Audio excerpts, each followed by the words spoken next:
हे काय तुझी मच्छी? ले मच्छी मच्छी करतेस ना, खा. कोणती मच्छी आणलीस? वल्ले बोंबील, गडे गडे गडे गडे. ए वाव! तू मावरं बघ कसलं आणलंय ते. आणि बनव मस्त पैकी एकदम झणझणीत चमचमीत. मस्त रवा फ्राय बनव, रस्सा बनव.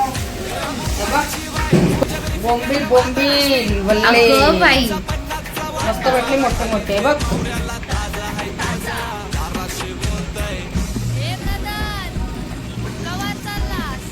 मग काय बनवणार?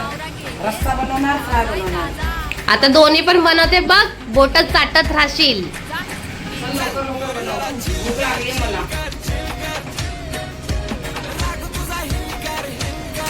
पण माझ्यापेक्षा छान तर तूच बनवतेस. आणि मला तू आता गावी गेल्यानंतर मग मला कोण चालणार बनवून? मग ठीक आहे, चल मी बनवते. हो चल हो बाजूला, करते साफ मी. चल ठीक. आता मस्त बोंबील मी साफ करून घेतले. तर आता मस्त ह्याचा रस्सा बनवू आणि बोंबील फ्राय करूया. तर कशी बनवते तर तुम्ही नक्की बघत राहा. हां, आता मी ठेवली कढई. आता त्यात टाकून घेऊया तेल. तर व्हिडिओ कोणी पकडायला नव्हतं म्हणून मी इथे दाखवलं नाही. आता कढीपत्ता टाकून घेऊ. कढीपत्ता छान तडतडला की मग लगेचच आता ह्याच्यात मी घेतले कांदे. आणि कांदा छान लाल तळून घ्यायचा. आणि मगच आता ह्याच्यामध्ये लसूण, मिरची, कोथिंबीर, अद्रक ह्याचा कूट आहे तो टाकून घेऊ.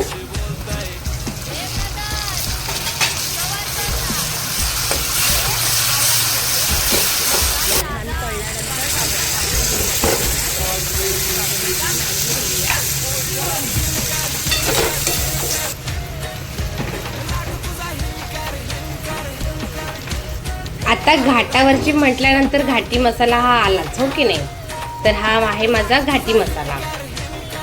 तर मी टाकून घेतलेली आहे हळद, थोडा आगरी मसाला, हा घाटी मसाला आणि थोडं आमचूर पावडर. कारण की आमचूर माझ्याकडे नाही आहेत ना, त्याच्यामुळे आमचूर पावडर टाकलं आहे. तुमच्याकडे आमचूर असेल तर तेही टाका. आणि छान असं मिक्स करून घ्या. आता गडगडे मस्त याच्यात टाकून घेऊ. हे बघा, आता जेवढे आपल्याला हवेत ना कालवण्यासाठी, रश्श्यासाठी, तेवढे गडगडे ह्याच्यात टाकू.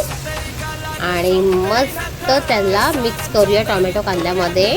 छान असं ढवळून घेऊया. आणि मग तुम्हाला लागेल तेवढं पाणी टाकून घेऊ.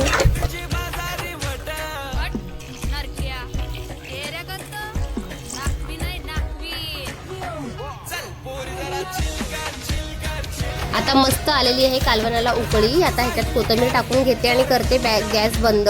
आणि पप्पाला जेवण वाढून घेते. तर मी फ्राय कशी केली आहे ते पण तुम्ही नक्कीच बघा. हां, तर मी हे ओल्या बोंबलाचं कालवण ना पहिल्यांदाच केलंय. तर मला काही बरोबर जमलं नाही, पण अतिशय सुंदर झालेलं. पप्पाचं एक्सप्रेशन कसं झालंय? छान झालंय.